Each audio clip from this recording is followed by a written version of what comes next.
রোজার নিয়ত কিভাবে করব এবং কখন করব? রোজার নিয়ত কিভাবে করবেন, কখন করবেন? একদম 30 দিন রোজা নিয়ত করবেন নাকি? প্রত্যেকদিন সাহারি করার পূর্বে অন্তর থেকে নিয়ত হয়ে যাবে।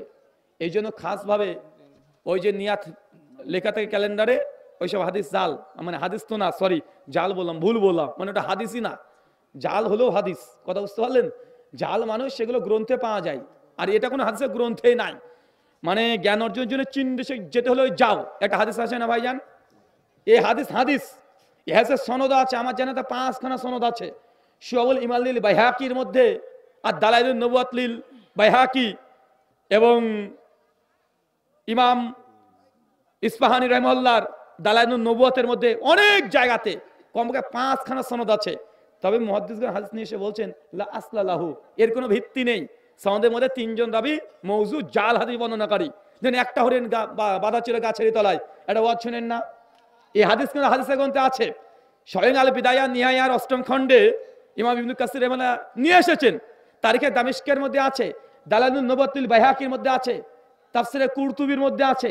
কমপক্ষে আমার জানার মধ্যে 4খানা এই হাদিসের সনদ আছে, কিন্তু মুহাদ্দিসগণ বলেছেন ঘটনা আছে, কিন্তু এটা নবী থেকে প্রমাণিত নয়, এটা জাল। কিন্তু এই রোজার যে নিয়াত করতে হবে, যেটা সমাজে বলা হয়, এটা জাল হাদিসেও নাই, এটা হুজুররা তৈরি করেছে। কে তৈরি করেছে? এটা হুজুররা তৈরি করেছে। শুকরান। কোরআন মাজিদ পড়ার পর সাদাকাল্লাহুল আজিম বলা যাবে কি? কোরআন মাজিদ শেষ করেছেন, সাদাকাল্লাহুল আজিম বলতে পারবেন কি পারবেন না? এই ব্যাপারে সহি তো দূরের কথা, জয়ীফ তো দূরের কথা, জাল কোনো হাদিসও নাই। আমার জানা মতে নবী তো দূরের কথা, সাহাবী থেকে প্রমাণিত নাই। সাহাবী তো দূরের কথা, তাবেঈ থেকে প্রমাণিত নয়। তাবেঈ তো দূরের কথা, তাবা তাবাইন থেকে প্রমাণিত নয়। তাবা তাবেইন তো দূরের কথা, 4 ইমাম আবু হানিফা, শাফি, মালিক, আহমদ ইবনে হাম্বল 4 জনের ফতোয়া থেকে প্রমাণিত নয়। এটা আমরা তৈরি করেছি। এটা এসেছে মিশর থেকে। কোথা থেকে? মিশর থেকে। কোরআন মাজিদের পড়ার সঙ্গে সঙ্গে 2-3টা জিনিস নতুন অ্যাডিশন যোগ হয়েছে। এক, কানে আঙ্গুল ঢুকিয়ে, আছে না ভাইজান? কানে আঙ্গুল দিয়ে মানে ঢুকে আজান দেওয়ার মতো মানে কিরাত করছে, এটা মিশর থেকে এসেছে। কোথা থেকে? মিশর থেকে এসেছে। 2, কোরআন মাজিদের এক আয়াত পাঠ হবে, সুবহানাল্লাহ, নারে তাকবীর করে চিৎকার মারা, আল্লাহ নবীর সুন্নাত থেকে, সাহাবীদের সুন্নাত থেকে, তাবা তাবেইনের সুন্নাত থেকে প্রমাণিত নয়। এটা এসেছে মিশর থেকে। কথা বুঝতে পারছেন?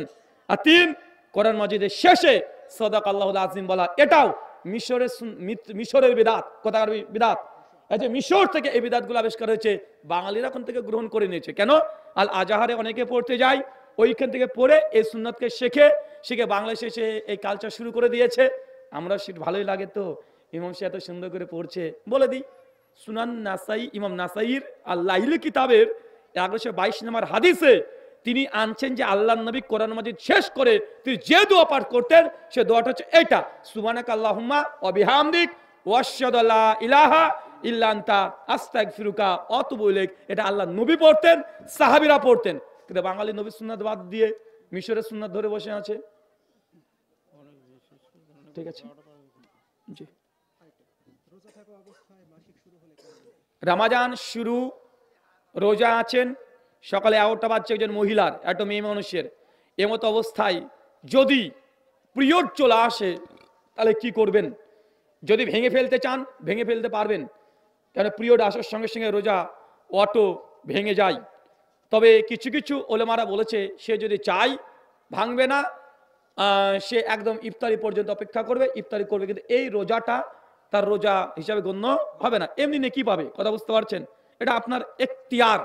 2, পিল খেয়ে মাসিক বন্ধ করে রোজা রাখা যাবে কি? রমজান মাস চলে এসেছে, 30 দিন সিয়াম পালন করার জন্য কোনো নারী চায় এখন সে কোনো রকমের ঔষধ মেডিসিন ইউজ করে এই মাসের জন্য পিরিয়ডটাকে বন্ধ রাখবে, বন্ধ রেখে সিয়ামটা যেন কন্টিনিউয়াসলি করতে পারে, কেন পরবর্তী সময় করতে গেলে তাদের সমস্যা হয়। পারবে কি পারবে না? পারবেন, কোনো সমস্যা নেই। যদি সাময়িকক্ষণের জন্য নিজের রজ বন্ধ করতে চায় মেডিসিন খেয়ে, সমস্যা নেই। তবে আল্লাহর পক্ষ থেকে আপনাকে গিফট দিয়েছে, সূরা বাকারা 187 নম্বর আয়াত, যদি রমজান মাসের মধ্যে মেয়েদের যদি পিরিয়ড চলে আসে তাহলে তাদের জন্য সেই কয়েকদিন সিয়াম রাখার দরকার নেই, তারা অন্য কোনো দিন পূরণ করে নেবে। যদি আল্লাহর এই তৌফা নিতে চান, যদি সহজ মনে হয় আপনার, অন্য 3 দিন মানে শাবান মাসের আগের মুহূর্ত পর্যন্ত আপনি পূরণ করে নিতে চান, করে নিতে পারবেন। সরি, আগামী মানে শাবান মাস পর্যন্ত করে নিতে পারেন। আর যদি বলেন না না না না আমি এটা করতে চাচ্ছি না, ওষুধ খেয়ে সাময়িকক্ষণে বন্ধ রেখে 30টা দিন কন্টিনিউ করতে যাচ্ছি, সমস্যা নেই। শুকরান। রমজান মাসে স্ত্রী সহবাসের নিয়ম। কি রে ভাই, রামাজান কেন্দ্রিক এত কেন রে ভাই, এখনো তো অনেক দেরি আছে। রামাজান স্ত্রী সহবাসের নিয়ম এটা শিখাতে হবে আমাকে রে ভাই। তাই করে ওটা আপনি আপনার মতো করে নিবেন। তারাবির নামাজ না পড়লে রোজা হবে কি? তারাবির নামাজ যদি না পড়েন তাহলে রোজা হবে কি হবে না? তারাবি আলাদা ইবাদত, আর সিয়াম আলাদা ইবাদত। তারাবি ফরজ, সরি তারাবি রোজা হচ্ছে ফরজ, তারাবি হচ্ছে সুন্নাত, সর্বোচ্চ সুন্নাত।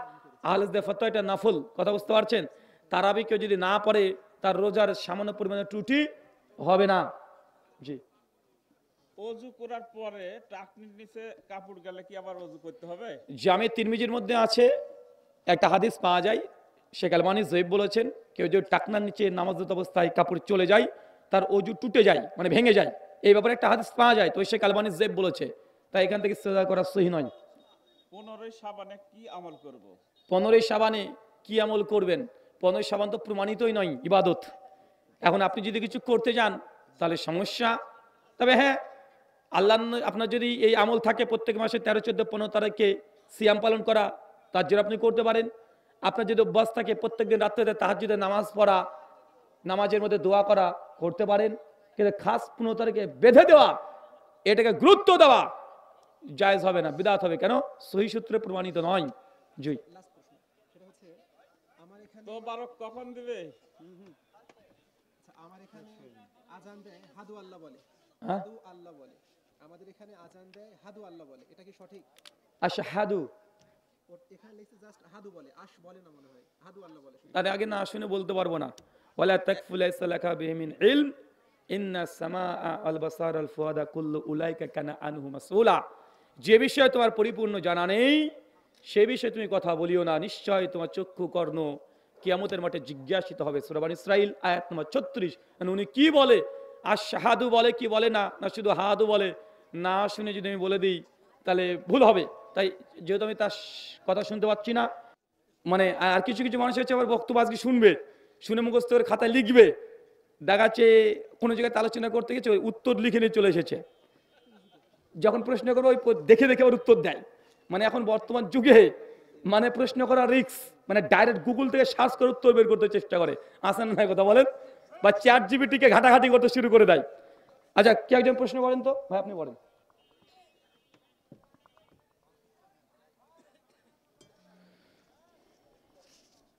রাসূল সাল্লাল্লাহু আলাইহি ওয়াসাল্লাম দাঁত ভেঙে যাওয়ায় কিছু খেতে পারেন, এজন্য 15 শাবান হালু আর সেলিম ওইটা একটু দাও।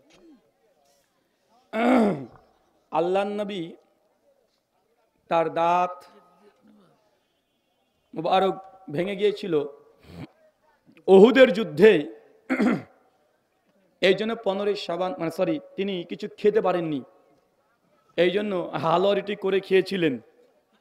তাই 15 শাবানে, 15 শাবান তো নাকি 15 শাবানকে লাগিয়েছেন, কিছু লাগিয়েছে ভাই ওটা, জি 15 শাবান। 15 শাবানে হালুয়া রুটি করে।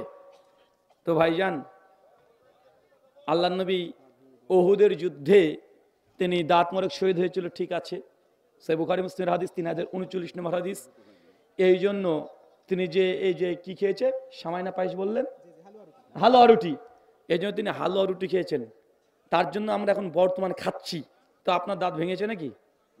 হ্যাঁ, তার মানে বোঝা গেল যদি আপনি কখনো দিন কায়েমের জন্য, দিন প্রচারের জন্য আপনাকে শত্রুরা যদি মেরে আঘাত করে দেয়, সেই সময় অসুস্থ অবস্থায় আপনি যদি হালুয়া রুটি খান আর ভাবেন যেমন নবী খেয়েছিল, মেনে নেওয়া যেতে পারে। কিন্তু সুস্থ সবল মানুষ আপনি, এখন আপনি কি করবেন? হালুয়া রুটি খাবেন? চাচা, সহিহ বুখারীর হাদিস কিতাবুত তাহারা 224 নম্বর হাদিস, আম্মাজান আব্দুল ইবনে আব্বাস বলছেন যে নবীকে দেখলাম তিনি একটা ঝোপের ধারে গেলেন, দাঁড়িয়ে পেশাব ফিরলেন। কি করলেন? দাঁড়িয়ে পেশাব ফেরা জায়েজ না নাজায়েজ? জায়েজ না নাজায়েজ? বুখারীর হাদিস নয়, ফিরেছেন। মুস্তাদরাক আল হাকিম আলা সহিহাইন 1322 নম্বর হাদিস, আল্লাহর নবী তিনি আরেকবার তিনি দাঁড়িয়ে পেশাব করেছেন। দুটো জায়গাতে সেই সঙ্গে প্রমাণিত নবী দাঁড়িয়ে পেশাব করেছেন। এখন আপনি যদি বলেন এই তো হাদিস পেয়ে গেলাম, আমি দাঁড়িয়ে দাঁড়িয়ে পেশাব করবো, জায়েজ হবে না নাজায়েজ হবে? দুটো জায়গাতে কারণ আছে।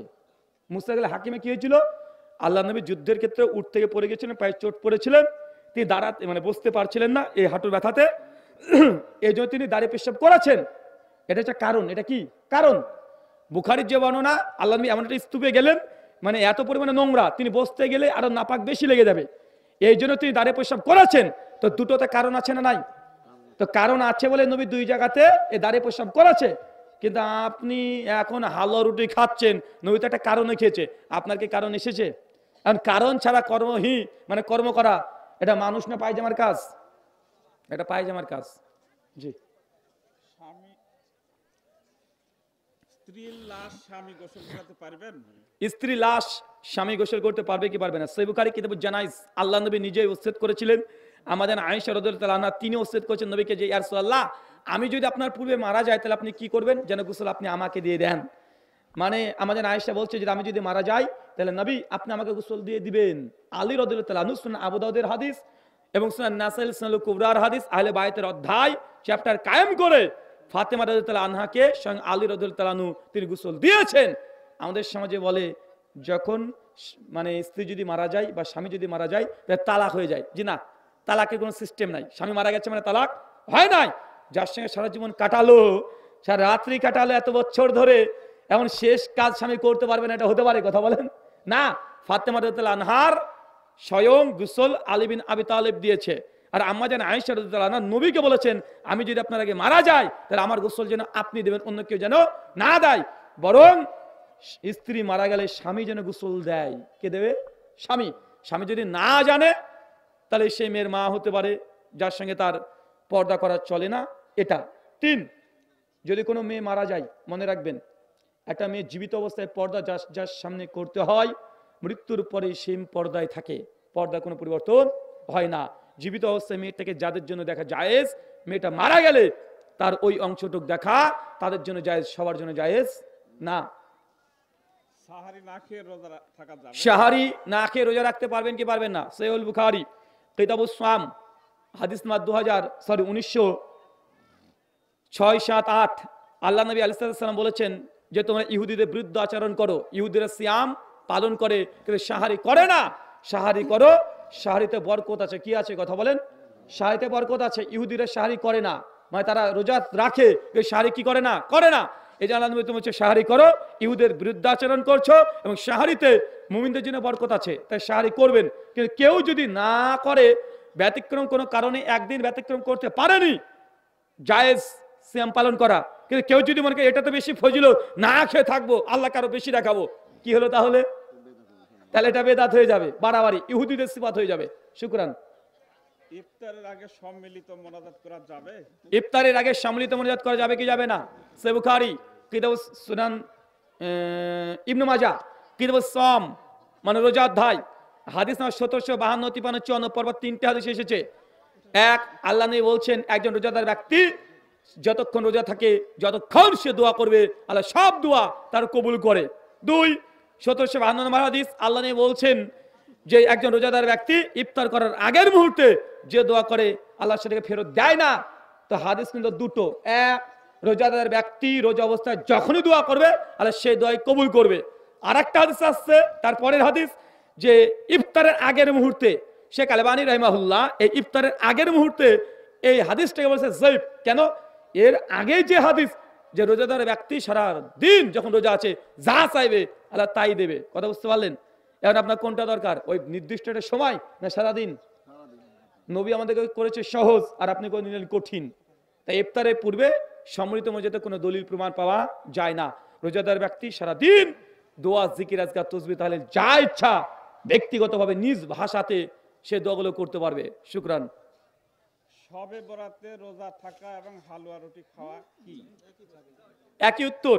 শবে বরাতের কে কেন্দ্র করে হালুয়া রুটি বলেন, রাত্রিবেলাতে সিয়াম বলেন, দিনের বেলাতে সিয়াম, আর রাত্রিবেলাতে যদি আপনি 100 রাকাত নামাজ পড়ার ব্যাপারে যে হাদিসগুলো এসেছে সুনান ইবনে মাজাহ সমস্ত উম্মতের ইজমাই মত, এই হাদিস জাল। কি কথা বলেন?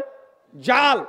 অনেকে ধোকা দিতে চায়, ধোকা দিয়ে বলে যে দেখো শেখ আলবানী রাহিমাহুল্লাহ তার সিলসিলা হাদিসে সহিহার 1188 নম্বর হাদিসে 8খানা হাদিস মুআজ বিন জাবাল, আবু মুসা আশআরী, আমাদের আয়েশা, আব্দুল্লাহ ইবনে আব্বাস, 8 জন সাহাবী থেকে শবে বরাত লাইলাতুল নিসফে মিন শাবান 15 তারিখে রাত্রিবেলাতে আল্লাহ সবাইকে ক্ষমা করে, এই হাদিসকে সহি বলেছে। এই কথা প্রচার করে না? হ্যাঁ, আমার কিউট বয় খুব প্রচার করে, কিন্তু মনে রাখবেন ওই হাদিসে সহিও ধরে নি, যে শেখ আলবানী যে 8টা হাদিসকে সহি বলেছে ধরে নিলাম, যদিও সনদ মধ্যে ইনকিতা আছে, সবগুলো বিচ্ছিন্ন সনদ, এটা নিয়ে স্বতন্ত্র আমার ইউটিউবে আলোচনা পেয়ে যাবেন। আর যদি ধরেও নি এই 8টা হাদিস সহি, তারপরে চ্যালেঞ্জ থাকবে গোটা বিশ্ব জগতের কাছে, এই 8টা হাদিসের মধ্যে নবী কোনো ইবাদত করেছে বা করতে বলেছে এর কোনো প্রমাণ নেই। এই 8টা হাদিসে, যে 8টা হাদিসকে শেখ আলবানী কি বলেছে, হাসান আলী গয়রি বলেছে, এই 8টা হাদিসে কোনো কি নাই, কি নাই কথা বলেন, কোনো আমল নেই। আর যে ইবনে মাজার হাদিসে আমলের কথা আছে, ওই হাদিসকে শেখ আলবানীও সহি বলেনি, সহি তো দূরের কথা, তিনি মৌজু বলেছে, জাল। ইমাম ইবনু কাইয়্যুম আজ-জাওজাইর মহল্লা তার মানারুল মুনিব গ্রন্থের 98 এবং 99 পৃষ্ঠায় তিনি বলেছেন, শবাতকে কেন্দ্র করে যত রেওয়াত এসেছে একটাও সহি নাই, সবগুলো বাতিল। শাইখুল ইসলাম ইবনে তাইমিয়া এই কথা বলেছে। ইমাম ইবনু আরাবী তার আহকামুল কোরআনে সূরা কদরের আলোচনা করতে গিয়ে তিনি এই কথাই বলেছেন যে একটা হাদিস সহি না। আমার কথা যদি বিশ্বাস না হয় তাহলে দারসে তিরমিজি, জাসিস তাকি উসমানী হানাফিদের বিখ্যাত গ্রন্থ শবে বরাতের হাদিস একটাও সহি না, জাস্টিস তাকি উসমানী তিনি দারসে তিরমিজির 2য় খণ্ডে তিনি স্বীকার করেছেন। একই কথা স্বীকার করেছেন বিভিন্ন উলামা সমাজ। ইউসুফ বানুরি পাকিস্তানের দারুন দেওবন্দ মানে দেওবন্দি সিলসিলার জবরদস্ত আলেম, তিনি তার মারিফুস সুনানে 1ম খণ্ড 162 পৃষ্ঠায় তিনিও বলেছেন, শবাতকে কেন্দ্র করে যত হাদিস এসছে একটাও সহি সাবেত নয়। আমার কিউডুবয় রিজাল করিম আবরার তার বাংলাতে একটা লেখা বই আছে, 12 মাসের করণীয় বর্জনীয়, শাবান মাসে চলে যান, অধ্যায় রচনা করে তিনি দেখিয়ে দিয়েছেন এবং তিনি স্বীকার করেছেন 15 শাবান রাত্রিবাতে নামাজ পড়া, দিনের বেলায় সিয়াম পালন করা, এই মর্মে সহি তো দূরের কথা কোন হাদিস জয়ীব দ্বারা প্রমাণিত না, একটা হাদিস হচ্ছে জাল। আমার কিউট বয় স্বীকার করেছে, আমার কাছে গাড়িতে আছে, যে কেউ বইটা দেখতে চান দেখে দিতে পারবো। বাইতুল মুকাররম বর্তমান যিনি খতিব তিনি হচ্ছেন কি মৌলানা আব্দুল মালিক, তিনিও স্বীকার করেছেন তার বই যে আমলের ব্যাপারে কোনো হাদিস নাই। নাই, আমার চ্যালেঞ্জ থাকলো নাই, কেউ প্রমাণ করতে পারবে না যে এই তারিখে আলবানী যে 8টা হাদিস পেশ করেছে, হাসান বলেছে এই হাদিসের মধ্যে কোনো আমল নাই। 2, যেহেতু শাবান চলছে একটু বড় করে বলে দিই। আচ্ছা, যে হাদিসগুলো আলবানী সহি বলেছে, কথা বুঝতে পারলেন, যে হাদিসগুলো সহি বলেছে ওখানে কি আছে তাহলে? আল্লাহ নিয়ে বলছেন যে আল্লাহ নবী বলছেন যে 15 শাবানে আল্লাহ সুবহানাহু ওয়া তাআলা শেষ আসমানে নেমে আসেন, হিংসুক আর মুশরিক ব্যতীত সবাইকে ক্ষমা করে দেয়। এটা হচ্ছে হাদিসের মূল অংশ, কথা বুঝতে পারলেন? কি হয়? হিংসুক আর মুশরিক ব্যতীত ক্ষমা করে দেয়। কয় তারিখে? শাবান মাসের 15 তারিখে রাত্রিবেলাতে। এতটুকু আছে, এর জন্য নামাজ পড়তে হবে, রোজা করতে হবে, দান সাদকা করতে হবে, এইসব কিচ্ছু নেই, এগুলো বানানো, এগুলো মানুষ বানিয়েছে, কথা বুঝতে পারলেন? কারণ আমি বলি এই কথা যদি হয়, সহিহ বুখারী 1147 নম্বর হাদিস, কিতাবুত তাহাজ্জুদ, আল্লাহ নবী বলছেন যে প্রত্যেক দিন রাত্রিতে শেষ আসমানে আল্লাহ সুবহানাহু ওয়া তাআলা নিজ আসমানে নেমে আসেন। তাই যে ক্ষমা চায়, আল্লাহ বলতে দেন, কে আছে বান্দা আমার কাছে তুমি ক্ষমা চাইবে, আমি ক্ষমা করব। তা আল্লাহ তো প্রত্যেক রাত্রিবেলাতে আসে, তোমার 15 তারিখের জন্য বসে থাকতে হবে নাকি? বুঝতে পারলেন না? সূরা নাসাই 1369 70 71 নম্বর হাদিস, আল্লাহ নবী বলছেন প্রত্যেক সোমবার বৃহস্পতিবার, নবীকে জিজ্ঞাসা করেছেন আপনি কেন সিয়াম রোজা পালন করেন? আল্লাহ নবী বলছেন এই দিন সোম বৃহস্পতিবার সপ্তাহের ইবাদত আসমানে নিয়ে যাওয়া হয়, আর আল্লাহ প্রত্যেক দিন একদম রাত্রিবেলাতে শেষ আসমানে নেমে আসে। ওইখানেও আছে যারা মুশরিক নয়, যারা শিরিক করেনি আর যারা ফাসাদ করেনি, তাদেরকে বাদ দিয়ে যে ক্ষমা চাইবে আল্লাহ তাকে ক্ষমা করে দেয়। তো এই হাদিস সুনান নাসাইতে আছে, কিন্তু 15 শাবানের জন্য নয়। এই ফজিলত প্রত্যেক দিন রাত্রির জন্য, কথা বুঝতে পারলেন কি চাচা? বুঝতে পারছেন কথা? এটা কি 365 দিন আল্লাহ শেষ আসমানে নেমে আসেন, হিংসুক মুশরিক ব্যতীত সবাইকে আল্লাহ ক্ষমা করে দেন। কিন্তু বাঙালিরা 365 দিন জাগবে না, ওই যে ঘুরে ফিরে 15 শাবান ডিজে বাজিয়ে ওই দিনকে উদযাপন করবে, আছে না নাই? আল্লাহ নবী সহিহ বুখারী 2009, 2008 এবং 9 লাইলাতুল কদর ফজিলত বলছেন যে আল্লাহ নবী প্রত্যেক রমাদানের শেষ দশকে তিনি ইতিকাফে যেতেন, এবং লাইলাতুল কদর শেষ দশকে আছে। কোথায় আছে? শেষ দশকে। আল্লাহ নবী বললেন তুমি যদি না পারো তাই বেজোর রাতগুলোকে তোমরা অনুসন্ধান করো। এখন বাঙালি ফাঁকিবাজ নবী তো বলে শেষ 10 দিন জাগতে, বলছে উম্মতের জন্য কঠিন হয়ে যাবে, আচ্ছা ঠিক আছে 10 দিন জাগো না, আমি জাগছি, নবী 10 দিন জাগতেন, কথা বুঝতে পারছেন? ইতিকাফ 10 দিনই করতেন। আল্লাহ নবী কষ্ট হয়ে যে উম্মতের, তিনি বলছেন ঠিক আছে 10 দিন করার দরকার নেই, এক কাজ করো তোরা বেজর রাত করতে খুঁজে বেড়াও, বেজর রাত। কারণ বাঙালি কি করলো, নবীর টাকা নিল না, 27 তারিখ, কয় তারিখকে নিয়েছে? কেন? পীর সাহেব বলেছে তাই। পীর সাহেব নাকি ধ্যান করে পেয়ে গেছে 27 তারিখে লাইলাতুল কদর হয়, তার জন্য 27 তারিখ একদম ফিট করে রেখে দিয়েছে, আছে না নাই? ঠিক বাঙালির সিস্টেমই এইটা। আল্লাহ নবী বলেছেন প্রত্যেক দিন রাত্রিবেলাতে আল্লাহ শেষ আসমানে নেমে আসে, বাঙালি 15 তারিখের অপেক্ষা বসে আছে। জি।